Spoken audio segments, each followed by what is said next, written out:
Welcome to another episode of Talking Hospitality. I'm Timothy R. Andrews and I'm joined today with my co-host Tracey Rashid. Today we ask the question, how can you build a business from being a one-person band to several successful companies? Our guest today, Nick Clover, shares his story of why he started, the highs and lows of his journey, and what the future holds now, 21 years later. We're excited to bring you today's episode with the support of our esteemed brand partners, Graphic Kitchen. Graphic Kitchen stands at the forefront of innovative design solutions, transforming spaces into vibrant, engaging environments. They specialise in bespoke graphic designs that breathe life into any setting. Whether it's a bustling restaurant or a chic hotel lounge, Graphic Kitchen's expertise in visual storytelling ensures a unique and memorable experience. Discover their stunning portfolio and how they can elevate your space at graphickitchen.co.uk.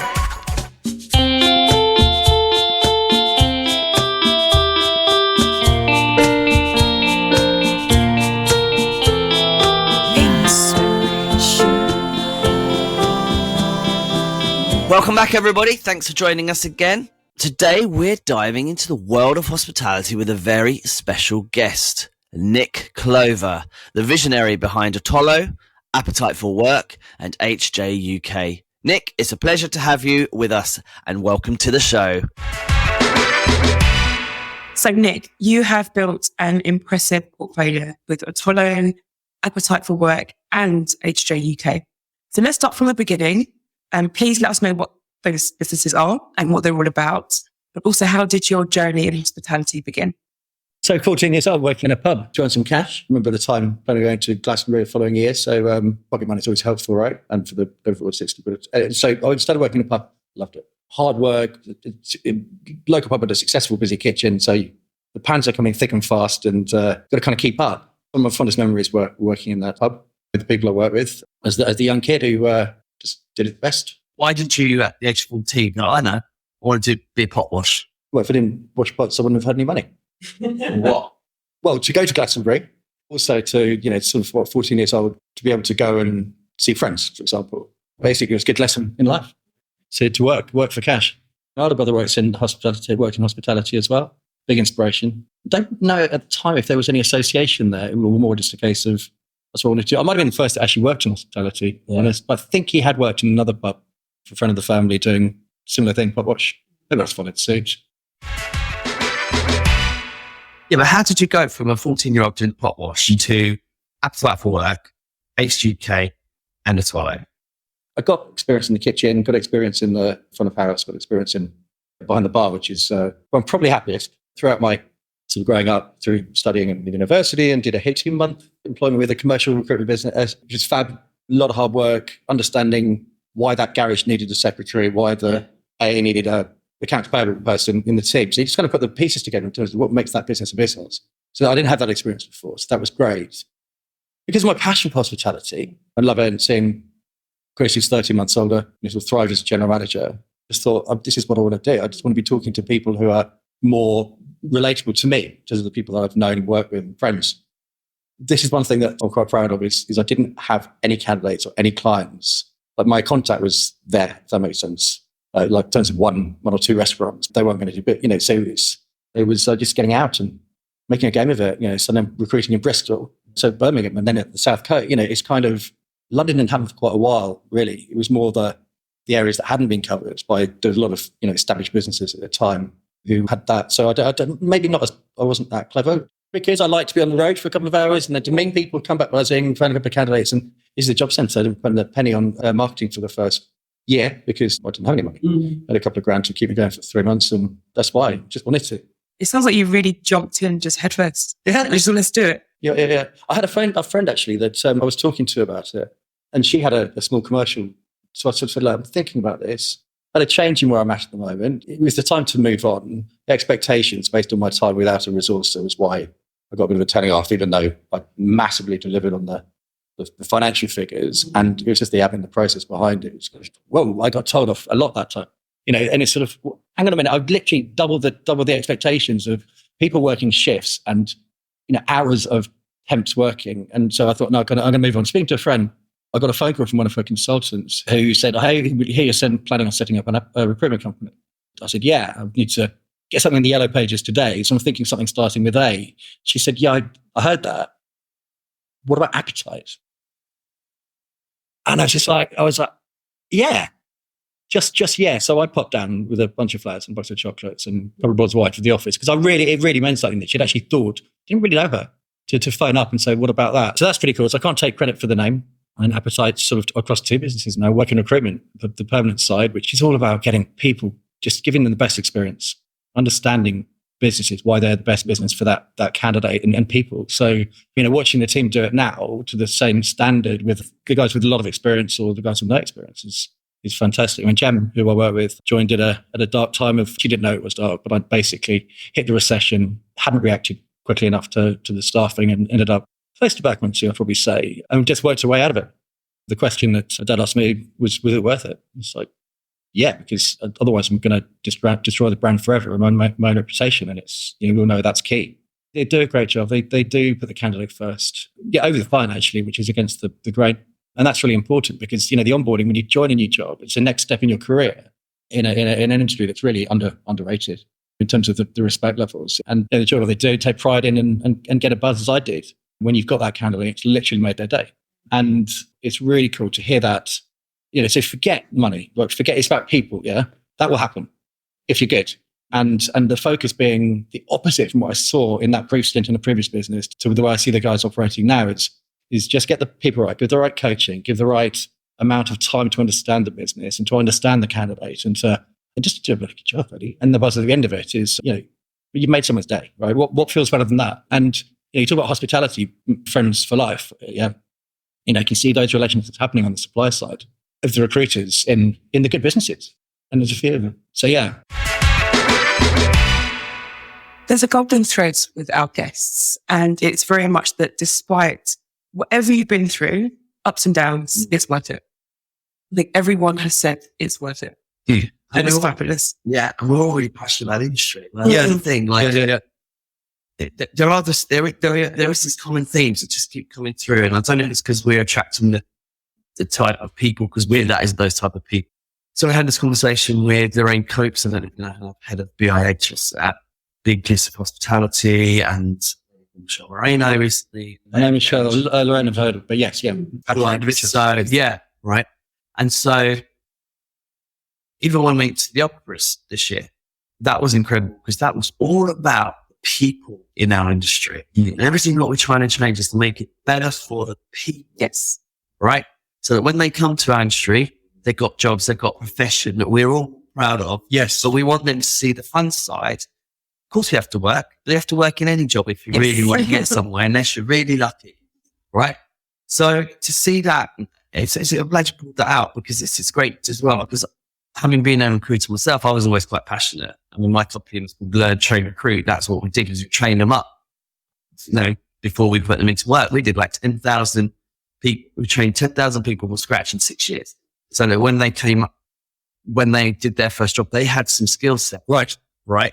So that philosophy runs through. This is what Talking Hospitality is about as well, which is why I resonate totally with what Otolo is doing. I mean, I've signed up to your mentors program. So because it's about helping people in the industry, because whilst hopefully I've got a lot more to give, there's people that are coming through that need to see what I want to industry. Yeah. And it's so refreshing when you recruiters talk about the industry. Yeah. They talk about hospitality first as opposed to recruitment. Yeah. Which is when I think recruitment, and I know there are those recruiters, I'm sure you know them. I know some always we can't link, but if you can't talk on that thing, they're there literally just to make money and there's a lot of reputation for it. But it's about the people as well. As you said before, it's, you meet your clients and your potential placements face to face. So they're not just a number. You're not just trying to fill a seat. You're not just trying to get your money. It's about people having that career choice and that opportunity, which makes the world a difference. Makes a massive connection. And that's where in 5 years' time, that person's likely to be a client. Seeing the CDPs go in and become head chef and, hey, maybe I need a sous chef from that sort of things. It's like good people are never quiet, right? So, but it is, I think it's been the underdogs as well to them, isn't it? Because if we look at the way that we're viewed, and I'm going to mention Kate's name again, 165, billion turnover and, they're complaining to be recognised as an industry. I don't know. Again, it's the privileged class system. The way that parents and teachers view the industry. I know you two have been into the schools to encourage, and I love that. I absolutely love that. I'd love to get involved in that at some point. And the interesting bit that spending time with the teachers and the parents to feel proud about their kids doing something that they were good at. And you mentioned a competition between schools, and that's absolutely amazing because kids are the bosses at the end of the day, aren't they? They're just influenced by other people. So get through that way as well as spending time. So I do love that. I mean, certainly I've seen, a few people that are, someone very close to me that's in hospitality, brother actually, and, a couple of the guys from school, like, what's going on? It's like, hospitality, running a restaurant. And it's just like, what? That's real. That's really, really real. They don't know how hard this guy works and what it's like doing, a shift.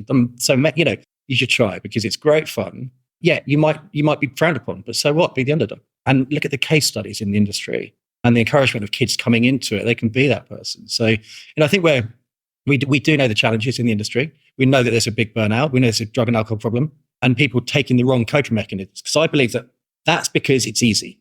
You take the easy choice. And you're in an industry that's got alcohol everywhere, but then so's the whole world, right? But what do we do with our managers, right? What do we do with our teams? We reward them by giving them beer. It's absolutely fine. But why? Because that's also easy. So when it becomes a case someone is burnt out or they've had something happen in their lives and they turn to something, that's the reason that the drug and the alcohol problem has become too much of a coping mechanism to actually affect people's lives. And I think hospitality can't be solely responsible for that, but it can think differently. It can think differently. Let's go paintballing. Let's not say well done. It's just being a little bit creative. I mean, hospitality is not the only industry that's responsible for that. All businesses do it. All industries do it. It's those Christmas parties. I mean, I'm doing exactly the same thing. Let's go to a restaurant and a pantomime and drink beer. But going back to the Opras, Tim, as to why that was such a good thing. Go to industry events. There's nothing wrong with celebrating the directors and the CEOs and the heads of, et cetera, but they're really doing quite well. Otolo is about attract, retain, develop. Every business I'm involved in, appetite for recruitment, work, is attract, retain, develop. So as I mentioned the Opras in a second, the standard appetite for work, when I got introduced to him, if you know Mike Gardner, you realize just quite how much of a legend he is, how good he is, how strong he is, how dedicated he is.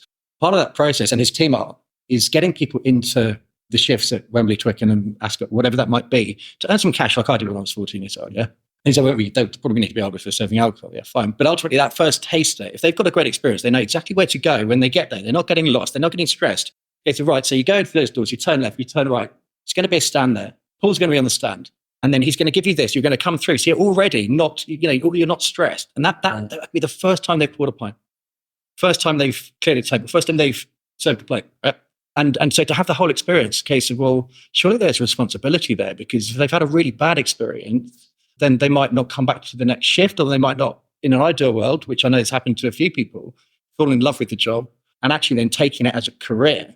And one of our key challenges is attracting people. So there's definitely a strong purpose with appetite for work. And we're going back and forwards, which I love. The Opras, it was Chris and Kieran's idea. Chris with a predominantly collegiate background, Chris Fletcher, you probably know him, and Kieran Bailey from Wagamama's and Hard Rock. They're both Hard Rock, great guys. And, with our other business partner, Ian. But I think the four of us, Ian Burke, yourself, Caterer.com, and various other things. So we're kind of a cool team, but you can't think in the way that someone else does. So I know that we were four of us who sat there, and Chris and Kieran came up with this idea of the Opras, which is amazing. But it's not we didn't talk about negatively, but it's actually about celebrating the real people. They had someone called Joan, 30 years in Hard Rock, waitress, fantastic with the team, fantastic with the guests, and they're completely underestimated by the snobs that hospitality is not a career and all that kind of nonsense that Boris came out with back in the day. And then it's sort of to maintenance and to support, to bar of the, entry level person. And the reaction to getting that was I literally made their year rather than, do you know what, the CEO who's just got an award and forgotten about it tomorrow might appease his high ego, initially, whereas people have been sort of thrown around on stage and just literally just like, yeah, this is what it's about. This is what it's about. Because actually the CEO doesn't need to be, I'm not saying there's anything wrong with that, but my view is getting it in the right order. And Chris and Kieran kind of nailed that because you're celebrating a CEO who's not going to be anywhere without Joan. And I mean, on the night, there was one of the runners-up, which was speaking to her before. She went on. She was so excited. Oh, really? And she came second. Oh, she didn't get the prize. And she was disappointed, but she turned to me and she just went, I'll get it next year. Oh, really? And I was like, it's a treat on, right? I was like, this is it. This is it. Yeah. And it did create a lot of goodwill. It's a vibe in the room. And like you say, No, it's good to see that. It was amazing. Really appreciating the awards, even being nominated. Yeah. You know, and then when it was enough of people in that. Yeah. Really, really good. First of its kind, and certainly won't be the last. A couple of things we need to tweak on in terms of but the first event of its kind, you kind of, and Dan, thank you for a little bit of constructive feedback, but actually on the most, but 95%, it was pretty much on point. Yeah. As you were building, did you have a philosophy when you first started, or a key principle when you first started, that this is what I'm going to be about? Or did you kind of do it and then it developed over time? Oh, developed over time. So when I set Appetite for Recruitment, I did think about doing the temp side, because I'm going to Manchester and having, people working in the schools in the kitchen, and my first temp, Jack Makin's friend stuff. I picked him up and took him to the school, dropped him off, and then came back because he didn't have any transport. So I did think along the temping line. I never forgot about that, but then I'd never done permanent recruitment. Never done hospitality recruitment. The candidates' clients had said, and this was, let's just see what this is like. And then when I found permanent recruitment, it's got to be a bit natural, hasn't it? Yeah, when I found permanent recruitment, it was, I'd not done it before, I'd not done hospitality recruitment, I'd done permanent recruitment, and it was just a case of kind of went completely that way. And I loved it. I love finding out about businesses in a really intimate level, and the operational structure. So what's the reporting structure from the MD to the regional director to the area managers, and just having all that basic knowledge. I bet it's a people, it's an anagram of people. Yeah? So, and it's really, really important. And then understanding what the features, the benefits, the career planning, and type of people that you're going to be working with. How do you describe your teams? How do you describe the company? All those kind of things that you ask those questions. And the guys still do it today, and it's really, really important.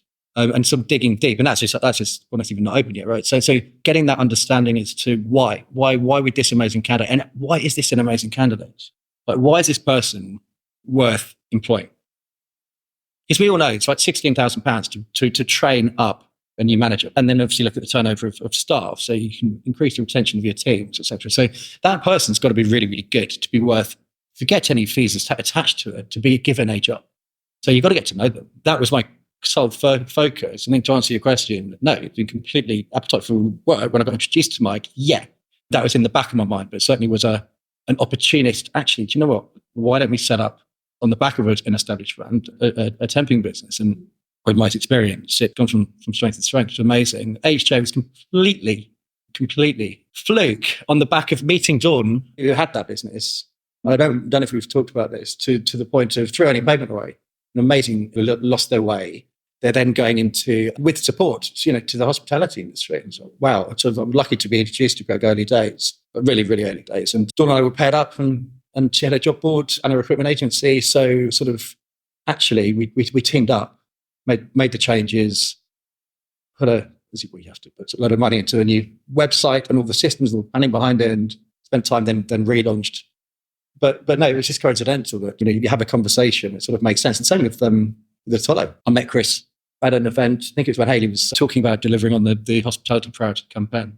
And just in passing, so Chris didn't know him, said, hey, let's be in touch. Went to a couple of his events with Kieran, the ESP, Rooms 101, sort of got in touch, made a point of taking time to, I think our first meeting was a beer, and they were buzzing because I think they just got a sponsor for something. And the next one was a coffee, let's talk. Let's reduce the energy levels and talk. And I got a call from Chris one day saying, this guy, James Lemon, has set up Otolo, and he has approached me, basically his setup wasn't right. So I thought to call you. Then Ian, myself, Chris and Kieran chatted. We'd already done a couple of sessions with them just to help mates out in terms of, ask those questions in terms of where's the business that you want it to be.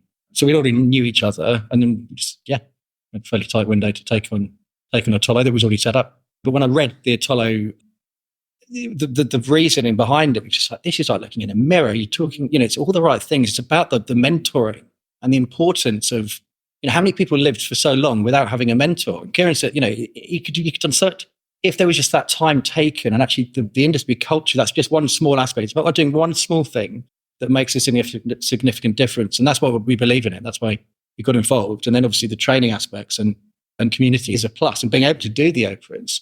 But the bottom line is that actually with the support, the retention rates which is off the scale in hospitality, can be reduced because people just need support. Good people need support. And we all do. I mean, I didn't have a mentor for way too long. I was probably about 15 years too long, which could have taken a lot of the pain and stress out of it. And just to feel that bit of support and completely isolated at times, it just all feels like it's against you.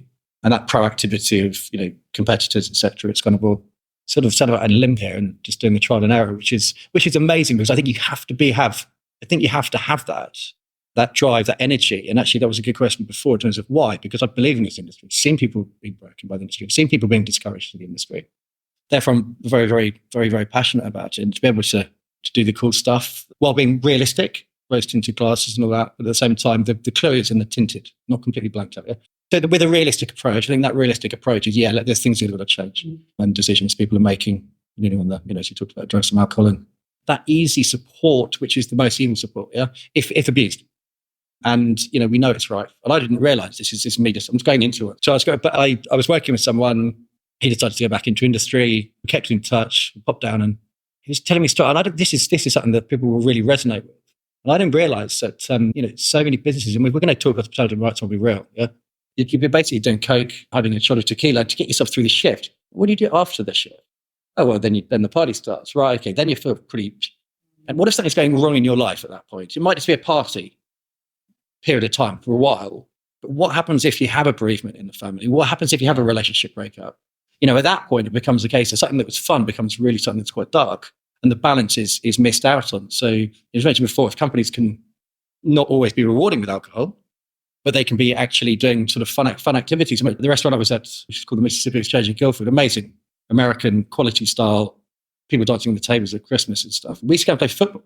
I wasn't a footballer, I'm a rugby player, but I know how to kick a football and to run around. So it's just good fun. We just play, and then we had a little competition with another couple of the restaurants and doing all those kind of things. And it's just, that's just one example. And people use sport as a really good recreational activity. There's nothing wrong if you go and have a beer and get smashed every now and then. I mean, I'm not here to judge, but at the same time, I think we do have a responsibility to do other things. Mm-hmm. So in those moments of doubts or challenge, how do you stay focused and inspired? By reinventing a thing. I think having the next opportunity, one thing, but then you can also get lost in that because, hang on a minute, how do I stay focused? Because I'm passionate. So to back off from everything after COVID and it being for so many reasons, a really difficult time, that then it's sort of a case of, okay, right, so the next exciting thing starts. It's very, very different with different energy, different personalities. The point of being lost. Yeah. And I was lost during the bank recession. Because, well, how the hell do I get out of this? Or how do I get back into this? And it's a case of, you just do and try and be as kind and strong as possible. But I think that there's a lot of leaders out there that probably, it looks absolutely amazing. But there are certain times behind the scenes, it's an absolute, if I say, shit show.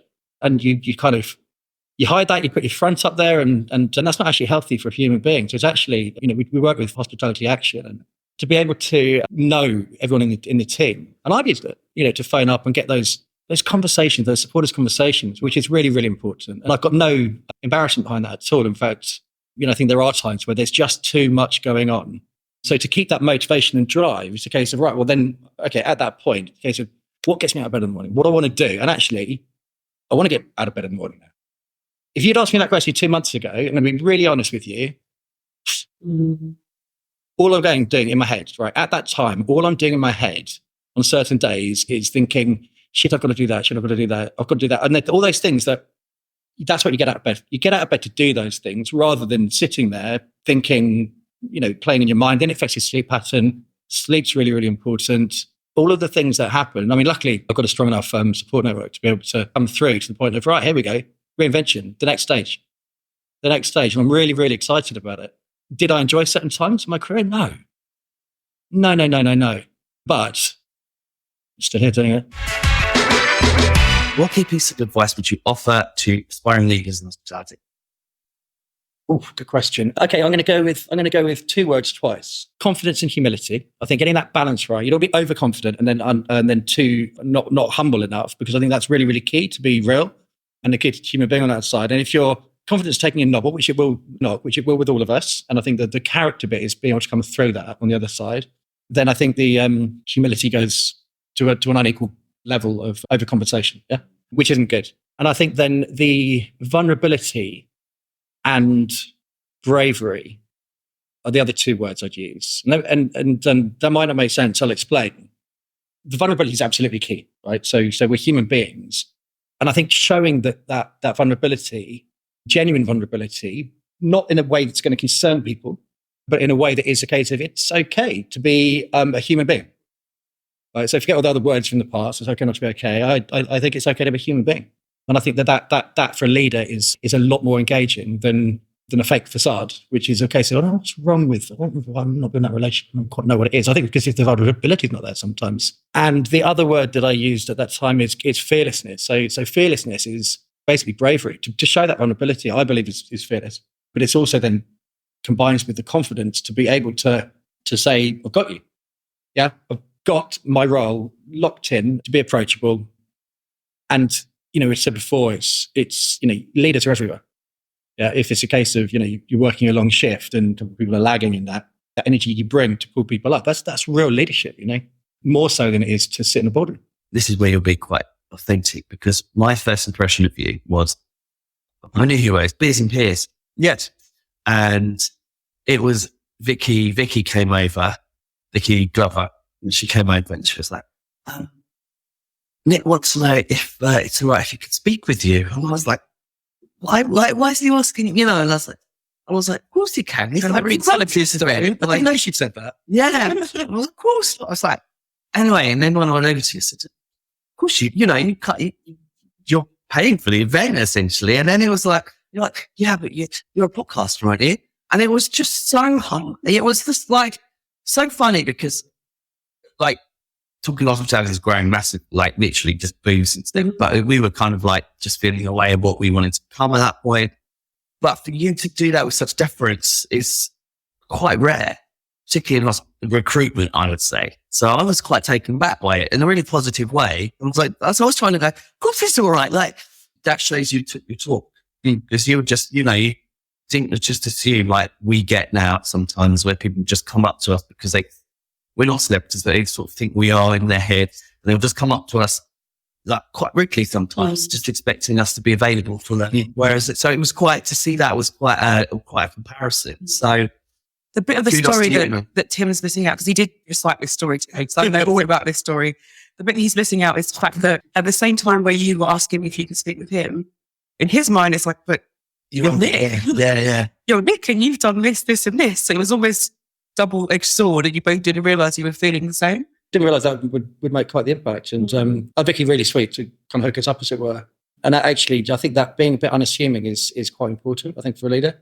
And I'm not putting myself as a leader. I don't feel like a leader. But I think that if I was to look at leaders that I know, if the strongest leaders are unassuming sometimes, yeah, rather than I'd say you're a leader. Yeah. I'd say you're a leader, personally, but... So that sound, Nick, just in case you are wondering, which I'm sure you are, it means it's time for a rapid fire question round. Rapid fire. That's a couple down question time. Why am I a little bit scared? You should be, actually. Okay, it's a little bit serious. We've explored your professional insights, but now it's time to delve into the real Nick. To our regular listeners, you know the rules, but if you're new, and Nick, your challenge is to answer each question with just one word. Oh, no. I don't think I've ever answered a question with one word in my life, but I do want to because I like you both. Right, okay. We understand it's a tall order for those in the hospitality world, particularly recruiters, to keep it concise, but let's see how you fare. We're judging on speed, wit, and succinctness, which I hope you can prove better than I can say. The one who's on top of the leaderboard at the end of the season will receive... Are you ready for this, Nick? Yes. A Amazon voucher. Right. I don't care. It's the competition I'm interested in. The reward is irrelevant. Yes. Yeah. So you geared up? I'm gonna. Yes, I'm ready. I'm ready. Go. Okay, let's get started. Zombie apocalypse. Run, hide, or join? Join. Earworm song? No. Superpower choice. Flight or invisibility? Flight. Strangest food you've ever tried? Caterpillar. If you're a cocktail, which one would you be? An old-fashioned. Favourite word in the English language? Hospitality. Oh, that's good. That's good. If you could be any historical figure for the day, who would you be? Winston Churchill. Which house of Hogwarts would you be? Never seen it. Most unusual item in your home? A wok. If you had a yacht, what would you name it? Appetite for adventure. Oh, And favorite sitcom character? Chandler. best dish you can cook. Stir fry. If you could ban just one food forever, what would it be? Mushy peas. What was the last thing that made you laugh out loud? This. Brilliant. We love that. Cream first or jam on a spoon? Oh, jam. Marmite, love it or hate it? Love it. Most unexpected hobby? Walking. That is unexpected. If you could teleport anywhere right now, where would you be? Australia. Favorite snack? Chocolate. If you could have the dinner with any fictional character, who would that be? It would be Jack Nicholson from One Flew Over the Cuckoo's Nest. Nick, why do round pizzas come in square boxes? No idea. What do you call a boomerang that won't come back? A ruler. What do you call a crocodile in a vest? Lost. The answer is, of course, an investigator. Oh, dear. And the other one was a stick, but we will take ruler. We will take ruler. That was good. We're old school, so obviously we need wooden ruler anyway, so it's fine. Yeah. Thanks, Nick. It's great to have you on. And actually, to get some insights, actually, who Nick Clover is behind all the bright lights. It's lovely to meet you. No, thank you. It's very kind. And this is the first podcast I've ever done. Ever. So, you know what? I've really enjoyed it. I think you guys are great, individually and collectively. And I can't wait to do more stuff with you in terms of, positive industry things to do our best. Yeah, well, definitely. So hats off. Big believer in your message. Better together. Always. Thank you, Nick. Okay, thank you. And thank you to our listeners for tuning in to Talking Hospitality. Don't forget, you can get in contact with us via our website, www.talkinghospitality.com. You can also contact us through socials on Instagram, Facebook, and TikTok by searching @Talking Hospitality. Our website offers more episodes, blogs on the topics discussed, and training that are specific to the hospitality industry to help you and your team develop their hospitality careers. Your support makes these conversations possible. Remember to like and subscribe wherever you get your podcasts. Stay tuned for more engaging discussions in the world of hospitality. Until next time, keep pushing boundaries and stay awesome.